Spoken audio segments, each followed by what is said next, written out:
कृष्णाय वासुदेवाय हरये परमात्मने प्रणत क्लेशनाशाय ಗೋವಿಂದಾಯ ನಮೋ ನಮಃ. ಹಾಯ್ ಎಲ್ರಿಗೂ ನಮಸ್ಕಾರ. Welcome to my YouTube channel Kannadathi. ಇವತ್ತಿನ ರೆಸಿಪಿ ಕ್ಯಾಪ್ಸಿಕಮ್ ಅವಲಕ್ಕಿ. ಸೊ ಬರ್ರಿ ಹೆಂಗೆ ಮಾಡೋದಂತ ನೋಡ್ಕೊಂಡು ಬರಮ್ಮ. ಕ್ಯಾಪ್ಸಿಕಮ್ ಅವಲಕ್ಕಿನ ಒಂದು ಬಾಣಲಿ ಒಳಗೆ ಒಂದು 5-6 ಸ್ಪೂನ್ ಎಣ್ಣೆ ಹಾಕಿ ಅದಕ್ಕೆ ಜೀರಿಗೆ ಸಾಸಿವೆ ಹಾಕೋರಿ. 1 ಸ್ಪೂನ್ ಜೀರಿಗೆ 1 ಸ್ಪೂನ್ ಸಾಸಿವೆ ಸಾಕು. ಅದು ಚಟಪಟ ಅನ್ನೋ ತನಕ ವೇಟ್ ಮಾಡಿರಿ. ಇಲ್ಲಿ ನಾನು 2 ಉಳ್ಳಾಗಡ್ಡಿ, ಹಸಿ ಬಟಾಣಿ, 1 ಕ್ಯಾಪ್ಸಿಕಮ್, ಆಮೇಲೆ ತುರಿದಿರೋ ತೆಂಗಿನಕಾಯಿ ತೊಗೊಂಡಿನಿ.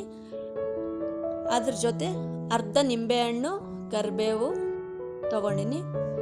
ಸೊ ಸಾಸಿವೆ ಮತ್ತು ಜೀರಿಗೆ ಚಟಪಟ ಅಂದಮೇಲೆ ಅದಕ್ಕೆ ಕಟ್ ಮಾಡ್ಕೊಂಡಿರೋ ಉಳ್ಳಾಗಡ್ಡಿ ಹಾಕ್ರಿ.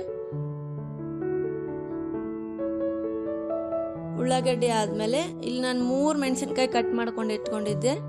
ಆ 3 ಮೆಣಸಿನ್ಕಾಯಿ ಆ ಒಗ್ಗರಣೆಗೆ ಹಾಕ್ತೀನಿ ರೀ.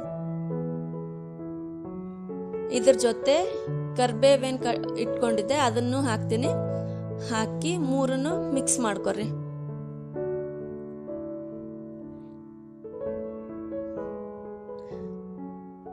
ಇದೆಲ್ಲಿ ತನಕ ವೇಟ್ ಮಾಡಬೇಕು ಕಲಿಸ್ಕೊಂಡು ಅಂದರೆ ಹಾಕಿರೋ ಉಳ್ಳಾಗಡ್ಡಿ ಗೋಲ್ಡನ್ ಬ್ರೌನ್ ಆಗಬೇಕಂದ್ರೆ ಒಂದು ಸ್ವಲ್ಪ ಕೆಂಪು ಕಲರಿಗೆ ಬರಬೇಕು.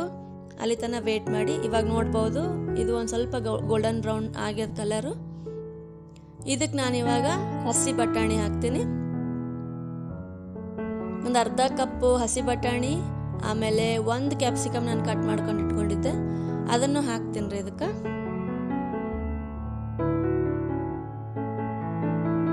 ಕ್ಯಾಪ್ಸಿಕಮ್ ಹಾಕಿದ್ಮೇಲೆ ಒಂದು ಸ್ಪೂನ್ ಉಪ್ಪು ಹಾಕೋರಿ. ಅದ್ರ ಜೊತೆ ಒಂದು ಚಿಟಿಕೆ ಅರಿಶಿನ. ಯಾಕಂತಂದರೆ ಇದೆಲ್ಲ ತರಕಾರಿ ಹಾಕಿದ್ಮೇಲೆ ಉಪ್ಪು ಹಾಕಿದ್ರೆ ಅದು ಒಂದು ಸ್ವಲ್ಪ ಜಲ್ದಿ ಬೇಯ್ತದಂತ. ಒಂದು ಚಿಟಿಕೆ ಅರಿಶಿನೂ ಹಾಕೊಂಡಿನಿ ನಾನು. ಇವಾಗ ಮಿಕ್ಸ್ ಮಾಡ್ಕೊರಿ ಇದೆಲ್ಲನೂ.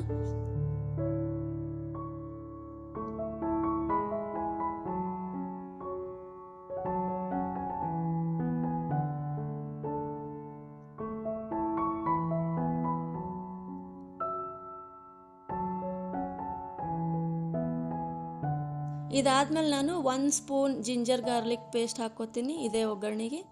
ಜಿಂಜರ್ ಗಾರ್ಲಿಕ್ ಪೇಸ್ಟ್ ಹಾಕಿ ಇನ್ನೊಂದು ಸ್ವಲ್ಪ ತರಕಾರಿ ಎಲ್ಲ ಬೇಯೋ ತನಕ ಮಿಕ್ಸ್ ಮಾಡಿ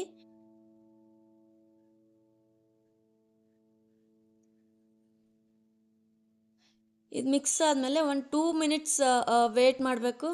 ಅದಾದಮೇಲೆ ನಾನಿಲ್ಲಿ ಅವಲಕ್ಕಿ ಮೊದಲೇ ತೊಳ್ಕೊಂಡು ಇಟ್ಕೊಂಡಿದ್ದೆ. ಇದು ನೆನೆಸಿಡೋ ಅವಶ್ಯಕತೆ ಇಲ್ಲ, ತೊಳ್ಕೊಂಡು ನೀರೆಲ್ಲ ತೆಗೆದು ಇಡ್ಬೋದು. ಸೊ ಆ ಅವಲಕ್ಕಿನ ನಾನು ಇವಾಗ ಈ ಒಗ್ಗರಣೆಗೆ ಮಿಕ್ಸ್ ಮಾಡ್ತೀನಿ. ಗಂಟು ಇಲ್ದೇ ಇರೋಂಗೆ ಅದು ಅವಲಕ್ಕಿನೆಲ್ಲ ಬಿಡಿಸಿ ಒಗ್ಗರಣೆಗೆ ಹಾಕ್ರಿ. ಆಮೇಲೆ ಒಗ್ಗರಣೆ ಜೊತೆಗೆ ಅವಲಕ್ಕಿನ ಮಿಕ್ಸ್ ಮಾಡ್ಕೊರಿ.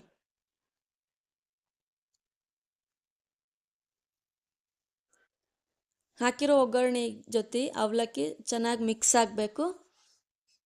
ಗಂಟು ಯಾವುದೂ ಇಲ್ಲಾರ್ದಂಗೆ ಇದನ್ನು ಕಲಿಸ್ಕೊರಿ.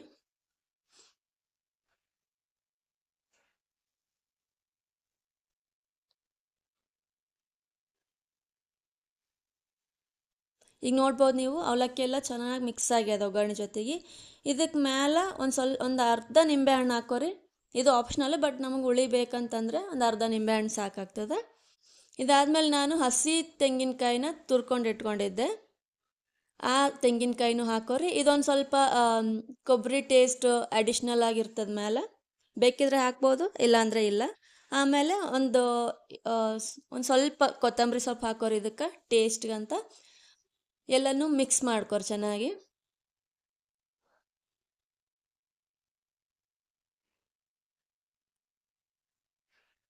ಈ ಅವಲಕ್ಕಿ ಮ್ಯಾಕ್ಸಿಮಮ್ 10 to 20 ಮಿನಿಟ್ಸ್ ತಗೋತದ. ಸೊ ಅವಲಕ್ಕಿನ ಒಂದು ಬೌಲ್ ಒಳಗೆ ಹಾಕ್ಕೊಂಡು ಮೇಲೆ ಇನ್ನೊಂದು ಸ್ವಲ್ಪ ಕೊತ್ತಂಬರಿ ಹಾಕಿದ್ರೆ ಕ್ಯಾಪ್ಸಿಕಮ್ ಅವಲಕ್ಕಿ ರೆಡಿ. ನೀವು ಮನೇಲಿ ಮಾಡಿಕೊಂಡು ಹೆಂಗಾಯಿತು ಅಂತ ಕಮೆಂಟ್ ಮಾಡಿರಿ. Thank you for watching this video.